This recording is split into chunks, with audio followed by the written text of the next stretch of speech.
no nsia yada semu adwo Sompa 93.1 FM sunie yatra se anwumre ya na nsam hodo ya nsa kan ana yade ebesomo kase kwan so yebekwa kwa menkroma suapon no mu na nsan ane ebo mamane se yadua no bisika wonya ntua school fees nti wada fa banku afam kakra ekwa yade foforo na mu nsam anwumre yi ebehwa akiri ani pipi amanyokwa friends and phone share mu sen nsam amampani dada kaso ba yi levi obetwam no Ghana for yensini hu National Media Commission titrani owura yawo boadu ayeboafo watun samtwerofofo afutu akwa mabansa sabredi en centrofo ayesi akotosie no obi piade ebeso ni mu yantwena so ene dumja adwumakuo ye wa santemantamu otuanamo bi afutu ochenkuro yi ene ye kwa asetena na kwa to asetena wo ye no atemwafo nson wo kiremu a ne yi living semo a omde baaye no ato atwene baabi kakra na uko la Côte d'Ivoire mine mu nso a yare bia tiesi ho ama tete ade hyero pa na no no e wo boase kwape a onom se enipa bia ye wo madwense e be pa bo ho no so mo mpene to mpene no a omne nana no mesi nkonya nya sa de besi mpepre no so no enye papa kora YouTube no eye wadanse die sa fa ho obetima hia ye Facebook no so tam anwumre ada ase amoadwo Sompa so ne ye wo Kumasi Nrom Hotel nche ho pe ye da se pa se ye ba ye bosome ne pepepepepe ya waje ya tumu a woni ye konna akrana se ye ni anso ne wa yama ya ne ya yetiafo osamufo pani eye owura asante ye bo a Benedict na bedi akire kuku ana fenso akosua semua ebi gu akire Libya burger na ya bo ama ana fenso ba pa akosua ejewa kode aka talented kid na na kwabra kesi ni anwumre wahini ni ama crunchy soft mami prema ni yemfrasie na akasia bono ma bemu no akasa yemfa emamo eni pipi amanyokwa friends and phone share mu a wo kirem se nsembia mampani dada ma menra wade to Ghana de hye nyina danim sese de wo men sa bre ye pe ho a ye pe ye ho nanso ya nye wonu mobo a wonu makofa yi lebi enso ede aba ma me akua don ko beka se yi redi no se nyame na 2024 Ghana de hye san to aba ede mano a wo be pepani nyina ede afiro san so na ho kire ewo mu pa na sa asem wei ena kutie biada nim ni wurante ene eni pipi amanyokwa friends and phone share mo na de odi animu ebo amane wa amanyokwa ni din mo no National Communication Director yewura ya boabia samano so sensem amampani dada ma ma eka no Ganafo maya nyini o maya nyini kura na yemusa ne se doctors okaso obeye free kosi sen one time premium health insurance tuaba ko antua bi me kosi sen tiso akeka nsem bi se no a Ganafo ese ehunu se ni DC fo na akogina kwanta na so wo mu husi ekọ benkum anase ekọ nifa ti Ganafo yesi wonum hu yewura ya boabe asamwa o hawa e woni sisi ya apai at ye no na sisi ma o ma to so da esenya de wa mo bi okay da lo ka se o be my one time video o di ya wa maye doctors 93.1 this is service tax on ka so be twem on ba o ma twem on tu o ma twem on ka se buda fun la tombe santi on boa o ma ye enti yo ma mo ka se mo o ka se kwesura o so ke o ka se ke fo mo ke yi na wo ni ka mo ta so e so ni be bi o be fa ti ni clearly so if me ay ma na o si o be ye no kre e di se de bi etu e ya mpa se o ma ye ko bi ku na ye ko yera ya boabia samwa ewie en wasade to so say yera mampani dada John Dramani mama yobi a wanu adan to min sigina ye ma na ho te sade ni book bi a wo kyerɛ ye na wo kyerɛ wo mu no na 2024 abato no aye ba beto no ebegina ye niema mienu so say ye beto ba de ama obi a MPP fo be yi no say MPP fo ne ma pa wonu ma ye fertilizer ye a wo me de agu yi wo mo beto so aye mpuntu nyuma anase ye besa akɔ yachi ye bekɔ akɔto aba ma ye mampani dada ye wura mama na ne watwe ye de akɔ yachi be se finhia aduonu etie ne aye sempa Fo amanyo semwa edwini ni pa abagaye alamu a beti ni Ghana tu odia ese edwuma no a omangani na nadu aye a fa so aba so Ghana a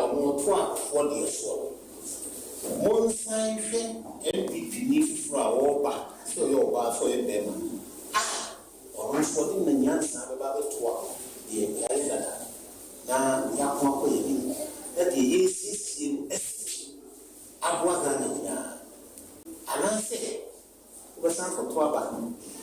Ama, Uwe, Mama. Our one cassa. What's wrong? Now, bravo, catch your phone here. Ya no so da ya. I said the otu bus so a walk because what only break will be every day. I said to the ground to me. AC, you must have. Or no. I went to me and said, the man was not for 12 hours. Now, yeah, we hear it. You say, Ellie, your Gamani, no, your woman, your woman.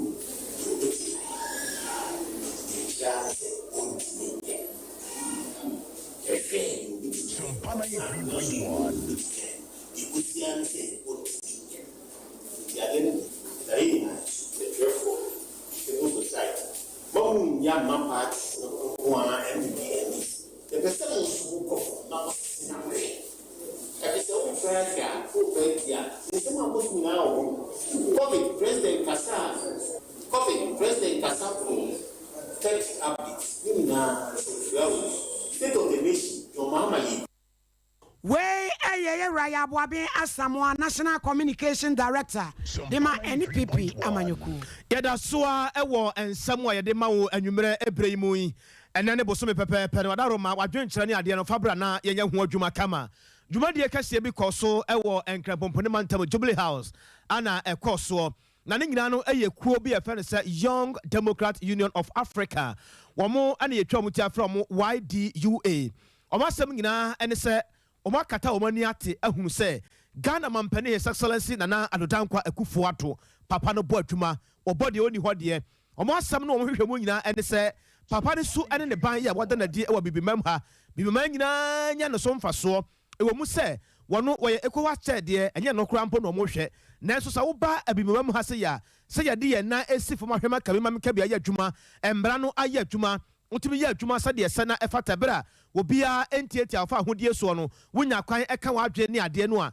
ɛka ho bi ma mpam kyerɛ sɛ ɔmampani Nana Adodankwa Akufo-Addo adwumadie ne deɛ ɔmutu kyɛ ɛde ma no na ɛbra adwumadie no ɛkɔ so ɛwɔ Jubilee House nkramantam ne dan no ɛna mpanifo ɛkyerɛ sɛ no koro nyame anim nie hwɛ wohwɛ sɛ deɛ nneɛma si tie paa na sɛ ɔmeka sɛ ebia ɔmo mmɔ papa na ba so a na kyerɛ sɛ ɔmayɛ tiafoɔ ɔmampani Nana Adodankwa Akufo-Addo ayɛ adwuma na ebra na wɔde abasobɔde ɛma no sɛ wɔyɛ obi a ɔhwɛ boa ma asomdwe papatimi fa ne ntampa fira ɛwɔ bibimam asɛ no a na ɔmutu kyɛ ɛde ma no dwumadie no ase na ne ntene ne abrempɔn bebree ɛna ɛba aseɛ na ɔpani a wɔno ɛde award no ɛma ɔmampani Nana Adodankwa Akufo-Addo no woni hɔ na abɛdi akyire ɛgye ɛde ma no no wɔpani de nsɛm bebree ɛto dwa Right Honourable Stephen Harper wɔno bere bi atwa mu na wɔyɛ mansoafo ɛwɔ Canada man mu ɛna afei so no ekuo yɛ fɛn sɛ International Democrat Union wɔno na wɔdi mu akoteni pa sɛ titani na ɛno ɛna owura yi Louisa Ata Acheman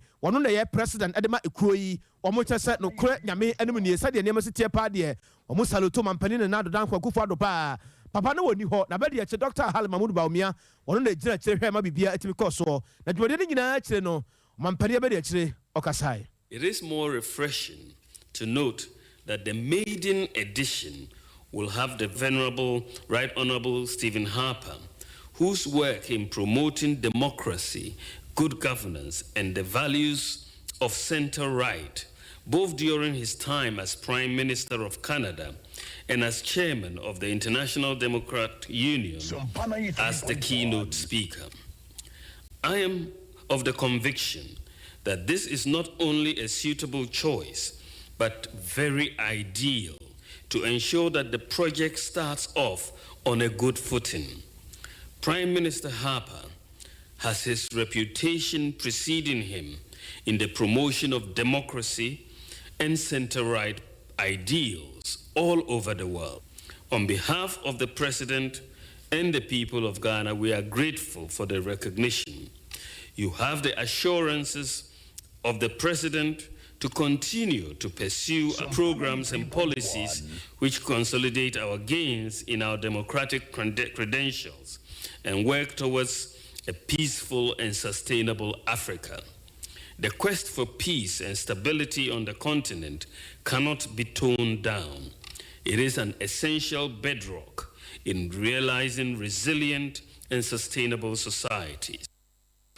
Omampani abedi achire Dr. Alhaj Mahmoud Bawumia eno kasa ye no na asem no eye tietia kire sampa na montuo ya mpanifo ahunu atu ahunu no kura ni omane je ho pa na nyina nso omane so omampani abie kwan ato ho sakwan bia so behwe aboa amade bi ebetimi aboa adwuma no so bia so atimi akoso wei enede ye nigisam ya kɔ ade ma omampani His Excellency na Adodan Kwakufu Addo imomane ni bi no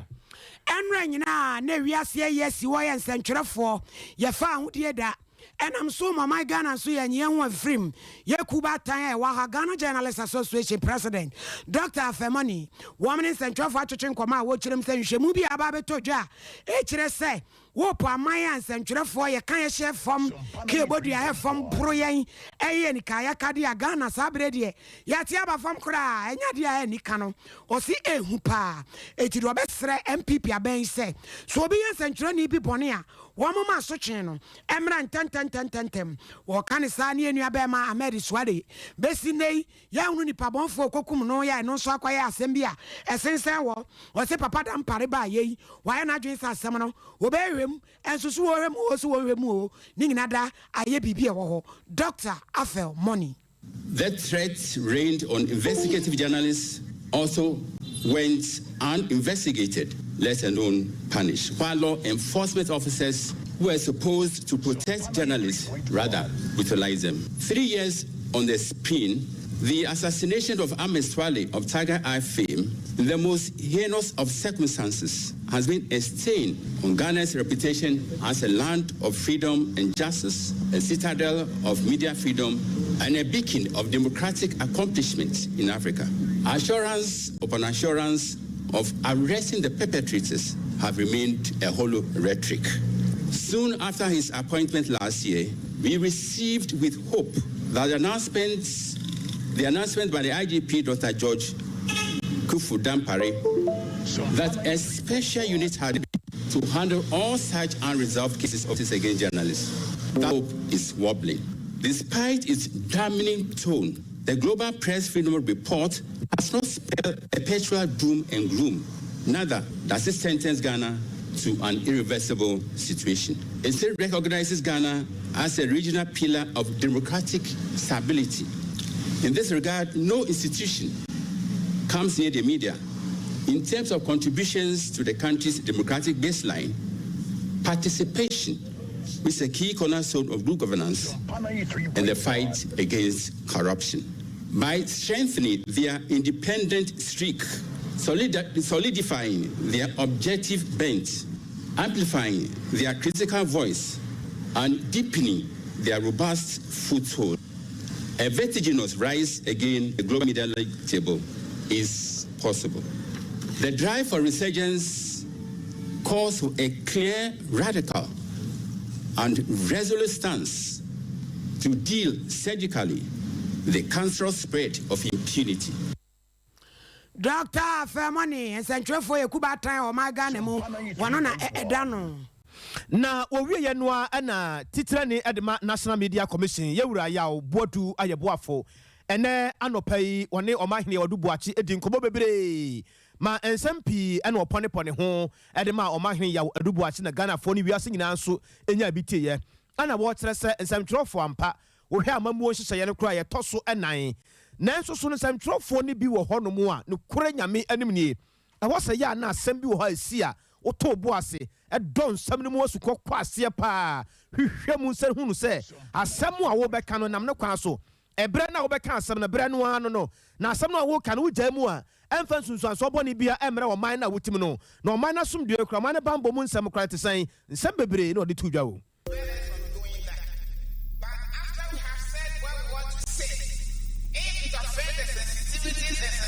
Of other people, we must pay compensation because our rights is no more important than the right of anybody. And I said that one of the people that we admire in the U.S. system, one of the former Chief Justice of the Supreme Court, he has said that if you shout fire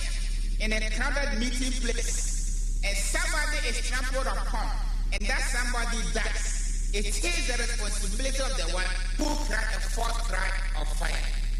Because normal human beings will not look at the source of the fire before they start running away. The right thing to do is to run to safety. And if in the course of everybody running to safety, they trample upon somebody, then it is the one who said fire who is the cause of that murder. And you cannot say that, oh, I only said it. Because sometimes that is the defense that some people put out. We only said it. And what is even more disturbing in recent times is the fact that Abada has apologized. Now, if you do me wrong and you apologize to me, it doesn't make you right. And we need to understand this. We need to understand that the fact that you apologize for something is an admission of the wrong. And so people hold you to account. Don't just jump at it and say, but I apologize. Why did you apologize? Why didn't you do what you should have done at the initial stages before you offended me? And then you assume that you can offend me because I am no human being. And just because you are a journalist, say that you are no human being than another Ghanaian. Please, we must learn how to live together with each other. We a titani Adema National Media Commission, Yewura Yaw Boadu Ayeboafo. What I swear to Sompa 93.1 FM. Yebutu Swami, Adishian Yakasieboy. E Muda Hostea, Etise she mata and a cring. Ya de esomo. Na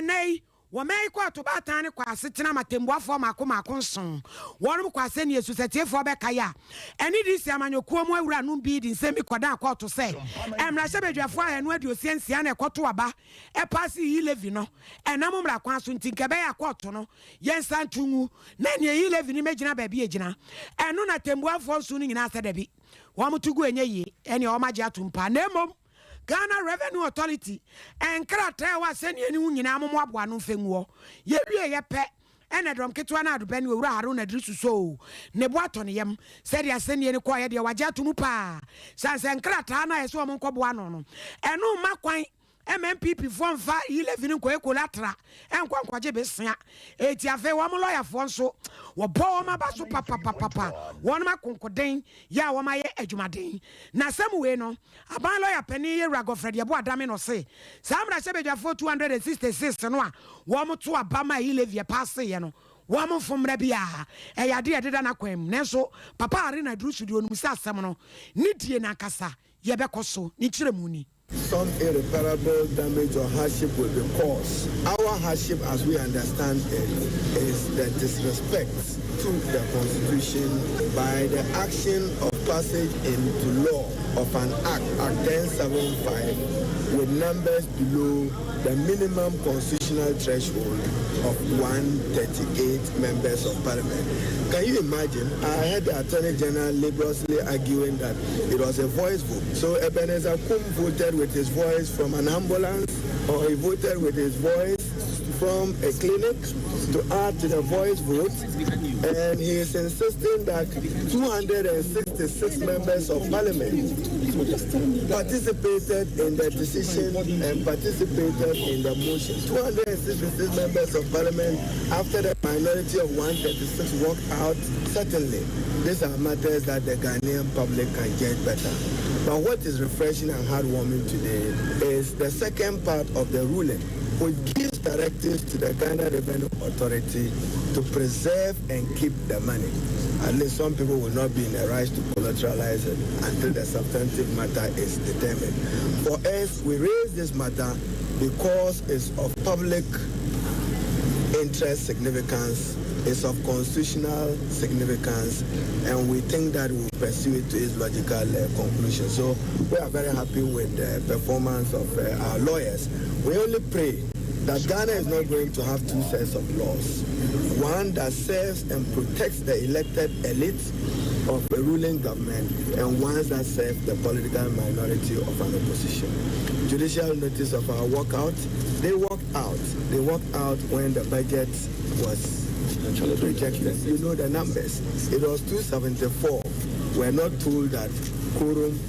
for decision was 274, as we have been told somewhere in someone's argument, at least not the court, that 266 passed the motion. What you people should note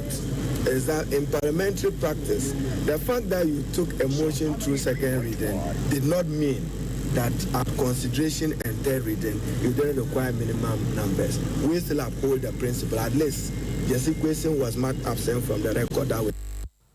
Yera Haruna Idrisu na yakwa mani so na mini lawyer Stephen Isiapoku atwetwe enkomo ye mrani ni awabe pa. Hello lawyer. Hello. Me pa cho bebre asenie ye kwa osue ye pese o kire mu kakra. Han sen na ehomfa so no pa no te. Any kind of me do say extra no tie for. And Supreme Court a call asetra no. Obakaya tama Parliament pass the levy act no. And na dom kumano at the statement ba bontin say number number of of parliamentarians that are more parliament have more pass say emrano and the constitution no ebra because number na endru quorum na emramu na say omunya answer na omo e de ato abano na osha according to omo no emrano say nipa half of members of parliament and now say omo ho assembly to make decision na half no osha emramu okay, and Ghana 275 members of parliament into half of the like 138. Now more air content is any part now or no 137. There's a majority side no because of more minority number court here. And you know what it means is that or more challenges say levy act no I pass in unconstitutional and think Supreme Court no mbontungu say emra yeah pass it, but the passage any in accordance with law. You know, almost say and more Supreme Court no the more pan say Supreme Court and for injunction into 11 or so. Na aban twin and science and an science said about aban and started reductions no until Supreme Court determines our main case na dom command the Supreme Court maybe, but Supreme Court no man ama omo deliver the broadcast and reference bench ruling ama omo others may say application for injunction until no mean say for now no court because we dey asem no dey aba any money there but court no for injunction be ento aban so say aban ento no bo anasa aban enja 11 no leaderships na nsa kopin say court be there say court no emphasize injunction no ento aban so. Yo, a lawyer, we are still me a Godfrey Adame. Ya, one so ye a ban lawyer penny. What the above Shimua, watch them say, I want to two Abama, 11 year G2 monom, Rachabeja, 4 besa henu, Edio Cienciano, Emra Quansono, and from Sobi any home. Sasembi were caught to a ye na obi prene home, Ebe can't send bisa. Eya yan Kasebi a senino, where dear Nimododo, after what said ye basic cry. Who say Ira go for the Adame on a aban lawyer? Na asemi akoda ho obi be aban court to ono na obi defend aban and answer a person working our attorney general's office or no be appointed and be defend aban. It's no case the kodam ya o me don command the court Supreme Court na don command say nipa wo ha mo pass levy no levy act no na enso number no embrem o say edru ansana omo iwe approve any such bill na attorney general na say aban so response na say there be nipa na ho no ma nipa no na omododo no edru the constitution no require for quorum ansana etima pass act no enti no so ba abonten be kasa just a restatement of almost social position as against the abeda court but what masasa I don't mean circumstances are a man or cancer, but I don't think say merely restating your position to the media say your position say no amounts to predetermine the matter in court. Say obi tie yan de me pese obi mu kakra ma yeni sa brady asem o de ko say kayemfa eson ento 11 so no eno ne de asi nchen entu wi asem pa no de eno no ewo ho ana eno so ni ho asem pa no de da ho na oka interlocutory injunction na the advocacy no interlocutory injunction obali twika some just say ansan e be di asem no court no any kan ma order bi ebe stop pay aban said be aban enko so NG11 no come say e be di asem na wi And what it means is that at some of the court because we did but sir order now more person abide injury level and now change sense I don't know about me court no I decline say omobema. It's a some of the court because we did the judgment about whether or not say court and no more you say ampa you levy action a pass no a tiamra and I say you levy action a pass in tiamra because number also number of Massachusetts for also more parliament no a number no drew and as an drew and on a court before bobo or the more ebeba yo na lawyer say wo mu kodi asemi na nyame na safe kodane say namra kwan so asabre ne yesika no betua ya de amayen de o matete ye no I believe say ebasa na emra ma hokwan say tax abanje a on pamra kwan so na je oba Ghana ha ye tax chairman here utia manaburu Sompa utimo kwan say o claim for refund enti no mrama ho kwan sa and I said the nature of the act no mezu still there actor for instance so transaction na ya tell enti no aban or records no number be a transaction and when I transaction about I believe say bibisa be and I think say in doing all these things no court no normally ya mo share of course them kind of the balance of hardship and say a combat Supreme Court a process and as a panel because oh the court set na ko bobo asem no esu se mu de emra no ntwa yi interact and danger tua I told you that and I buy a fat do to understand fund there as again say Supreme Court because set na ka say oh your court set na no e ko bobo mra no hu say emra no eno ano Parliament efa kwan papa so na share sa amara no emra no dimu a I mean the harm say court no man injunction says ya na say later on court no finance oh emra no kra emra papa e be den say court no bit I mean aban bit ma chase obia a injunction ti one trias out no I mean e be den say aban bit ma chase obia one trias out no ka say court edikan ma I mean abma finally or my ruling say eto no ne kwan so an ntino the osen go tua a won to injunction tin bra betua a bed in sa aban bet manje sa to no e na e sa balances we na ya na normally court me hwe a court be ka say bia ma or granting injunction na on granting injunction lawyer enumre ye beda wase papa wo bre no wadaja wanyama Sompa ye ne ahwefo ne yetiefo no nyina medase lawyer Stephen Nsiapoku wabi pa wo mi papa Yoni Kulende ni Chambers ehwo ena wo gine mu a woni atwetwe enkomo no adwenkyere no egusu ya eba eberesem ye bekenkan na ye de afra kase no ye de amamosa de ye hye mo bosem mfamra na ye bekane mo beba mienu de ye nkan wona roma ya na wahye ne nso afa ye kɔ dumja adwumako no nsansam a na ye gyina mu asantemantam hase ye kɔ kegeti ade no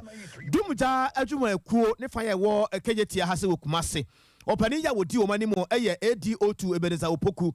wono na wone nsamtrofo akasa oni ye nuabema na nakisi eboso adi nkomo bebre na asama waka gina ekyere se obi nkasa mu obi nya adwuma ampa obi agitum se wiase ba ye obi apese oye adwuma nanso ade ba akọ omode omani ato fom ye omahunu ene se ba bia ye frɛ ho se kagetia hwɛ wontimi kura ma wo nam sa wo dwonso wontimi kura sabi anyina ba bi se bia emframa kura mfa wo moto mu kakra de won ton kurukura oton werewere de won ton werewere oton kako de won ton kako oton brezia de won ton brezia oton boxer de won ton boxer oton panties tese eniema basa ya sikwan e wo ho nyina na nyame mfa sa ma wo se eja to ba bi na mo to nsa fa dum jadwuma ko se yemra na yakofa hen ne aba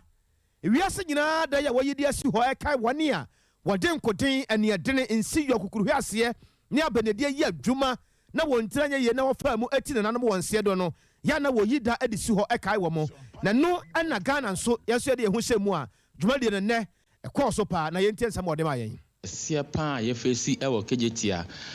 market mu ye say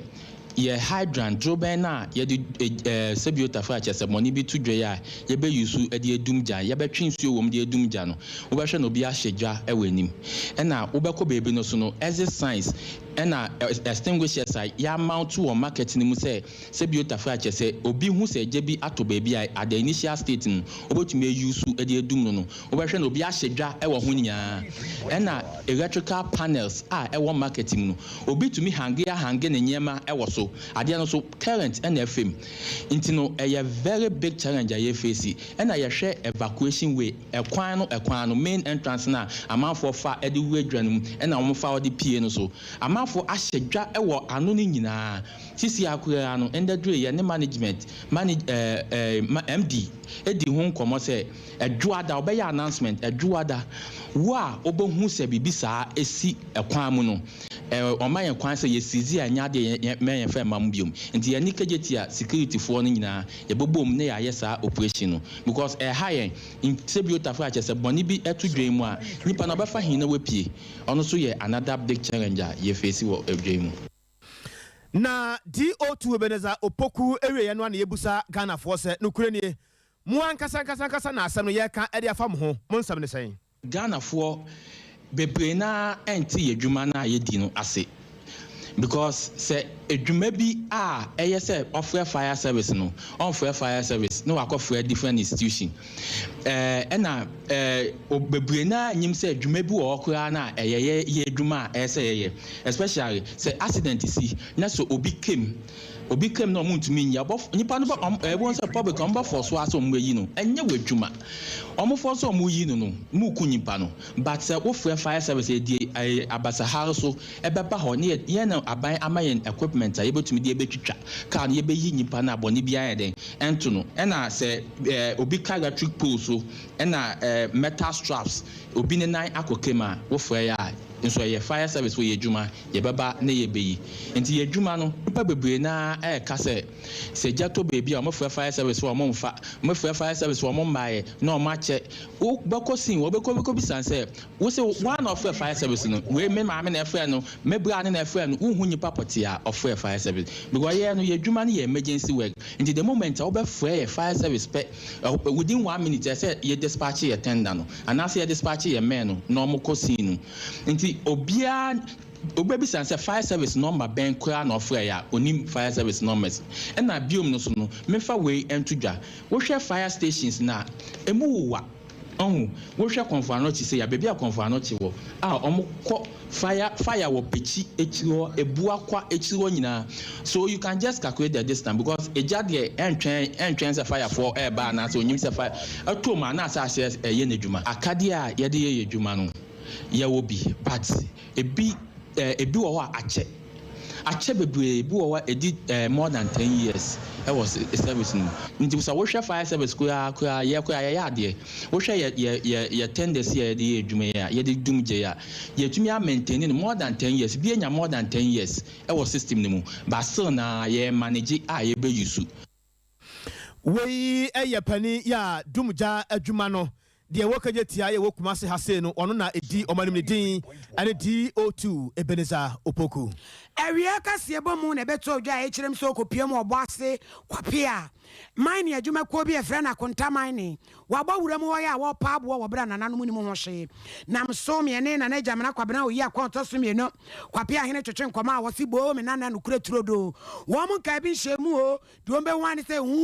ye bidwabo e wo ho a nananom ni mu ho maachi bia eno nti wo mo de nkra e de ma Environmental Protection Agency anyone ma ya no duru boom se so mo ne nananom ametrase ensi nkonwa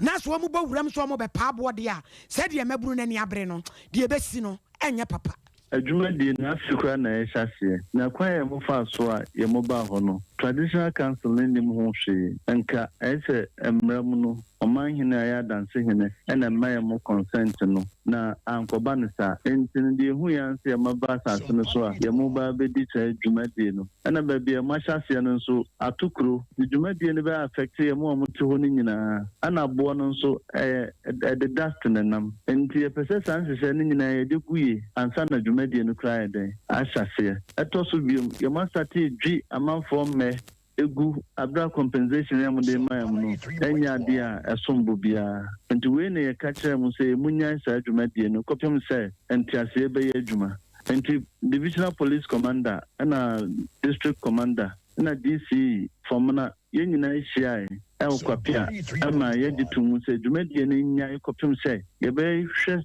esa ohaw ne nyina wi ansa na ye mashase ene ye mo antiase a ye mugusu e mo ye kwapia ne hye dancing of DC ena me ye sure se onim hu bi bebe bi ogina sesi ano opeso otwe no hu firim bet onim hu bi because adene ba no edan ya ye mbefa assembly na assembly nso anke asem di notice ebebo na dancing hene ho ene kwapia bebe adwuma no beko ho for 21 days ahokra no nanka kro ni nhihya ne mbe no within 21 days ni yate ho ase ansakra na ya dancing hene ma consent no ti hu bibia na Traditional Council ni mu bibia eno anse Mineral Commission ade lances na ma yemo se mo metu abo no yemo baya enke ebe kire mu se efiri akopim ha de wo mu se abo ha de ebe kire ma mo kwan ma mo nya dwuma enti se mo pese mo susu concession na ese chassis free ha mo edeko fe de be yan sunsanso ne ha manfo etikru no esi adast no yemo start edwuma ebe ha kro no etoso biom so no blasting no sa be ha kro no ebi esi pen enu ntina yem pese we beto aso ntina yani abrese san hihye bia yede tu yemonim no yede beto nkrata asem so kra ansa na adwuma na hyase ene yem nso mpenisa enam yem de yem nsa nkrata ase a ebe ban ne yem nti yem mpenisa yem pese yem twi fire so enam kwan yem fa so register concession no yenu se betima sa afa kwoti kwan bi asa atimi start adwuma na 1 week ne yede ama yem no se yem ama ekru no bekeka no ho we your boss kwapia hene na jamana kwabena oyi akwan a wotoso mieno ena nani afekire ne ho na ye kwa ahoma no so na yakwa kwa menkroma suaponu na ye di nkomo bi sesi a ye ne yewura Michael Abua ana edi enkomo SRC president Adam no opani majoy minia ene wetie phone so me che omunya so obi ajo so bibia bokọ de minia bibia boko minia enkomo no yenye ne tietia sei ye nua no be sa hansia enho asem a ye ka kwa menkroma suaponu mu ade no ese de nyame ya adom ama mpanifo bibia akokama ama ja omanya kwa ya omotoa adesua no so emu sam kakra te sen senior meno ka say menya message BFE student loan trust fund regional coordinator minia Bismarck Obojuma pa campus for the past week more registered students na kana omu ha mwa kakra eti omu school fees no nti ye hwe nkomodi kakra minia no more challenges no take opportunity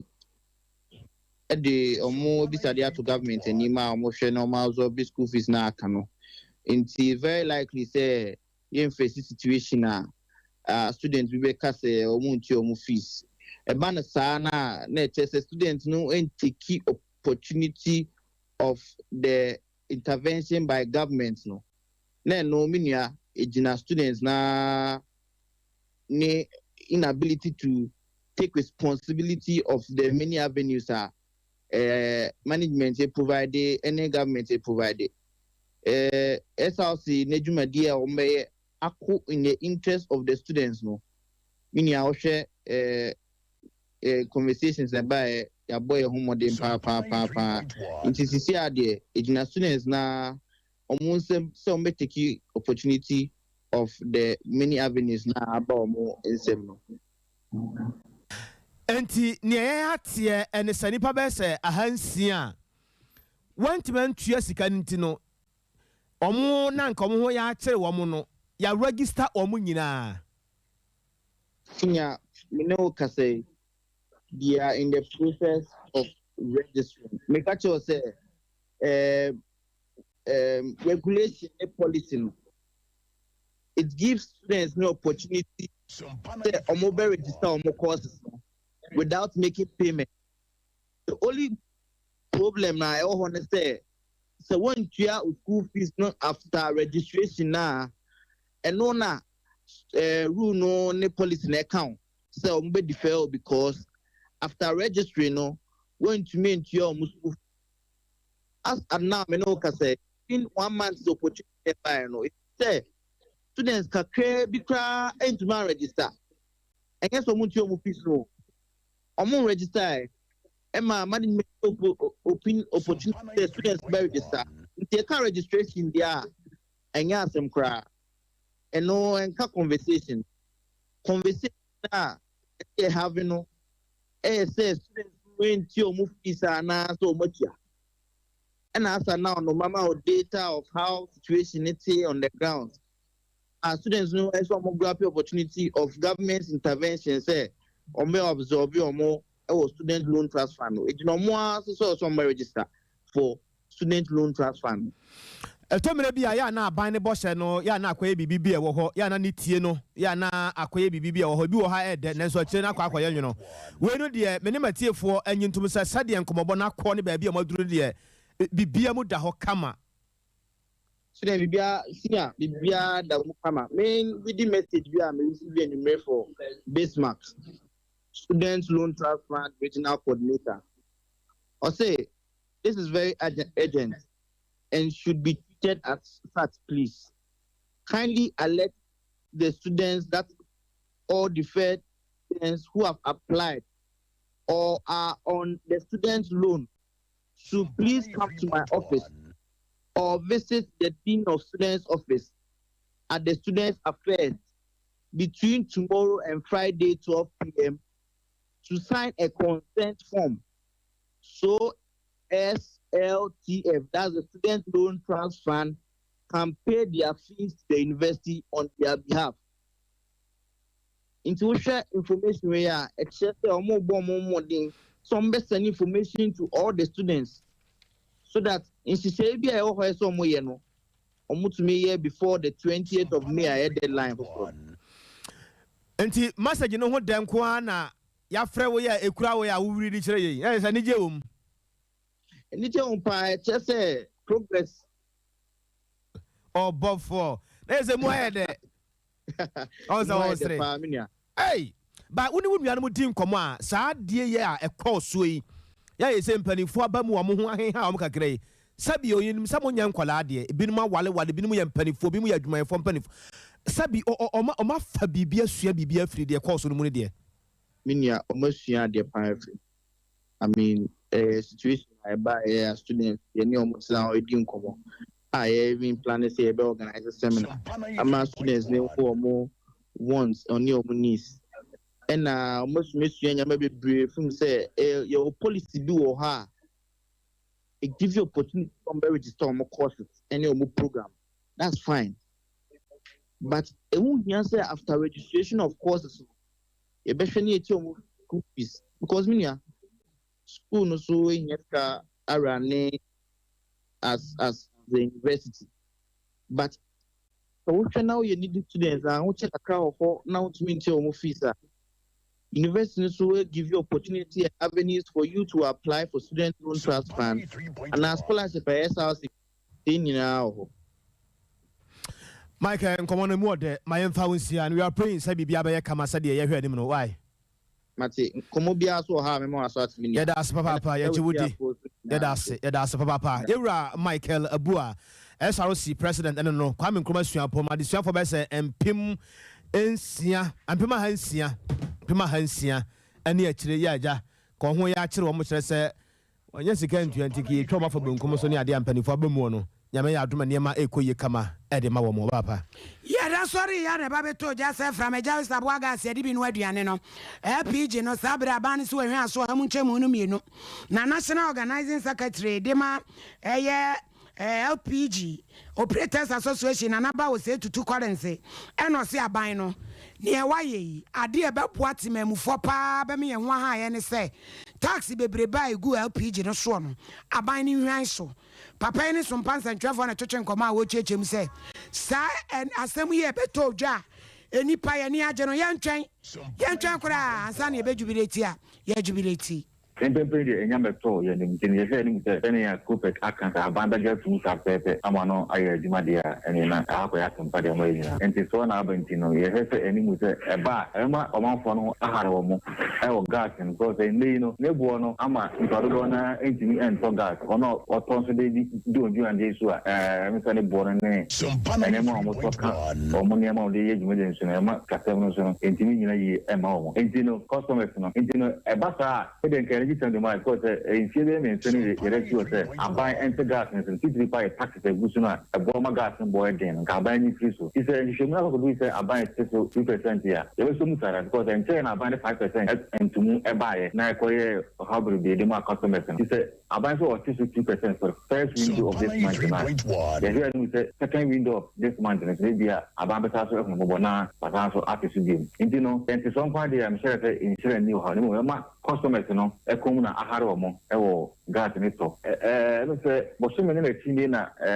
ye ni anu ka fo party e wer na mi gas ni timi na kakra e de e ma yen na nan ka ba bia nan ka e de ni ya trende now but na so normal cylinder 14.5 kg ni ko nan ka ya ko 200 pare si no e so te kakra e na we se wa be kan won tin ye hwe ni se we tin ya ba e na mo se ni bon course tin ni go be nan ka sa e jai ko to di it's not that's the only option no more so over Sika 170 cities Abakoto guard 180 and a seba form and I said ben kudi na mo so no one for the kudi and 6 kg pot no and also na 80 cities and seba form it is a bad form you say if I use ka and Abakoto guard na I hand it very born again na obo senka Abakoto di 5 cities here so show me no obey say also be the five and they did the dream idea to say any one more indomie on to see and any one will be dealing now this we go for a new Ghana city and so we want to photograph here yes and near can also to indomie but to in and to her is the video is the best option for bank of honor or making me almost custom ever for money Nanaba or say to two Collins and I attend in Kano so say my drink ya modia bano ya de efremuna ya de mamo de bia no ya na ye kai mo se ade no a ya ye no emra ene sese ye eda ho so for ma na meboa enti se yo minko din koma kakra bimra ye ba na ya kenka adwenkyere no ma ye nko ahoma no so na ye nin koma kakra sisi a emra aname yo ene me yan kenka adwenkyere na ye mfa ento so de ne ye kan se message no se ba adekro na ba be se miensa na e bofa obi de so awia no yetena ase ye kan se Atanga Bernard message ba ko pe wo de ba be se enson Haile Selassie wo goso for the mon yesa Haile Selassie I respect you as a senior because we am senior I was secondary school I respect you bro me maintain this respect me person me kan se bia wa video so a kire o ya de no ba ko mienu miensa emmo adwuma na ye no I respect you because we am senior ewo secondary school Haile Selassie I respect you must I respect no ho wan hwe obeye sada ko no aka asem bia famfama mu a emfa asem papa mba ye de mra na ye adwuma enu nti na kase no aye kenka no nson bo peye bra so e wo se ye sorry obi so waste the time e the message aba won ko message wo di aba be se num ensia enson ye be da kenkan abusafo mo de mo amon kan ye be da kenkan mo amu gina so amo hweye no sa wo de na wo de ba ye ntimi ankan a wo bi di be se enson ensia ni papa akopasam kro na te se ye de ne akan bra mo fanto so ma ye ne kenkan so ma wo be sha sia mai wada roma we Ibrahim Ronaldo wasi wajidi pa se mampeni mahama betimi aye na wotie yen o Azolis Parliament bo krom zongo MC Wuro na chese ono so de a wode eba ye no yankoya ni mu na Sompa na eno so e de no na Bedu Williams ono so se trama lawyer na mini lawyer kra ono wo frɛ ne trama lawyer no na retapia ono de wa page ne kokromutia wo de kire Frederick Mystica sciatica warrior 21st clinic rubutu or say general public no say wo nyina da 21st clinic fase e wo promotion awono eye no na crypto fufuo e no so say NDC foja de wo mo eye no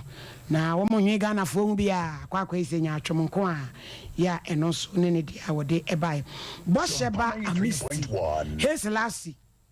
go sunzongu eno say JDM maminka bibi enkyerɛw kasatenten toponko entija se wodada Ghana no na NDC party members na enyade a Ghana de mampani dada obesan ababiem uchia Dr. Free incoming MPP national organizer Bosheba Amisti enso wogo sunzongu patriotic voices woman is send message in science no wɔse ɛyɛ asunafo delegate nyinaa wɔda wɔn mu ase wɔso wɔn deɛ wɔanya deɛ so ɔbɛyere ne ho aboa na waboa amanyɔkuo no ama wɔn abiriki 8 chain no wɔn sɛ bɔhyɛ ba misi no wasan de foforɔ san de aba ɛnkan saa la agye no koraa Evans ɛni ntutu ka ɔbo ase wɔso wɔn nim obi bia da kyɛ sɛ mampanin dada maama wahyɛ ne nkɔm sɛ wɔbɛnya aba nti wɔsan bɛgyina bi ewu na ahɔ ɔman Ghana bakɔsɛ mu di a ɛneɛ wɔne ne mampanin akyerɛ sɛ ɛneɛ bɔmbo koraa na wɔso wɔkyia DCU onimonyamfo Faustina Emisa Raphael Patrick Safo Sante Regional Youth Organizer Hofo Honorable Stephen Asamoah Boate National Chairman Hofo Amisku Spededi Kaswa NOC JM kasa o kasa de fa Levi hono Ghana for me anyi ntum no ni ade papa biada e de bema Ghana de MC apreko eno no so se ochia yen na no so de na fe Dr. Free Yakutu Best Agric Minister ever feature president wono so de a wono so ede aba no edoso kwaten Amia Austin o hwe en wotechiman bo hye ba Mrs. Adey eye de be oh Osu Bright so ɔhwɛ Power Enterprise Adonko Money Matters Pop kwabra entwaso na so ma mentiase o mentiase aden kobra na menkɔ yo ye kwama no ne na akopiem Senegal sisa abre wo mo ba be ye mra ene social media nsɛm no eba be kyerɛkyerɛ wɔnom papa mampani mikisa ena de sa asɛm e de aba betu dwa no 2021 kyerɛ ka kyerɛ bi e ma no homne so ana nya asɛm kitwa ne nyina da opposition na no bani Osmani Sonko ene tintimfa urepu ho ntansa bi a ya ye de bɔ no na ne nyina no ene no social media yi eboaboa supporters ya no akyerɛ sɛ na nya asɛm kitwa kora na osi January ya municipal elections Senegal Green Party eno so ene edu nipadodo no abi edu suzo nti so ma hwɛ no ma nya bibi amfa social media ne so no mo tratra ho sa wa hwɛ ana da bi de be banye papa na wodi wani kyerɛ mu nso ɛwɔ La Côte d'Ivoire man mu a ɔmo kyerɛ sɛ sɛdeɛ ntontomasi ato yare agu kuro no mu no ano ɔdene ɛno nti atraye yɛ hwɛ apɔmuden ho nsɛm so ɛna ɔmo atro ɛde ama nsɛmtwerɛfoɔ nso a yɛn nso anya bie ano ɔmo kyerɛ sɛ no kuro nyame anim ne hatwe papa na sɛdeɛ ntontom yare no si aba hɔ no nipa ba akɔkora deɛ wafiri mu ama kyerɛ sɛ cases ahodoɔ bɛ sɛ edu baako ne akyire ɛna yɛ ade a wɔn nsa aka wokɔ ɔman no na naafoɔ fam kakra ɛkɔ apoyɛ fam hɔ no a ɛno kora deɛ gyae yɛ akyerɛ sɛ ade hyɛ bi a yɛwɔ daloa ɔmo deɛ no do adeɛ kyerɛ sɛ agye kuro no abɔ so yɛ akyerɛ sɛ ɛha wɔn paa na wokɔ La Côte d'Ivoire mais moi so mo no ya mo ta ka French pa no ma tro de aba c'est le vegetable ya kyerɛ sɛ vegetable na ni say kyerɛ sɛ yare na doso ayo I like that bebe point ni anko maybe yeah point so my point ni anko I'm sorry Samu for penny no ankasa Asante Yebo Benedict bebe wani kukwa Veronica Jandro oba ho fedua ye pe obi di na ma no adisuja che afei akosua somo akadibi bonus wo chire akosua je wa akode be bi akosua wo bi a yi apaye ma se onyame fa ne sa enka talented kid ye de ko ja award ya abo ama o libia boga ka ho ene abusuafo osuso ye mu nyina yada obi biada ase aha ene bre no ede yebesie kosoada tie Sompa na manate 8 na katachiwo be ma na pamfo so ede asempenipa ebre mo mre wasofo ye me wo hini ni so for mami premier ni ne nana kwabena kese aja trouble ichia wanwumre yan sori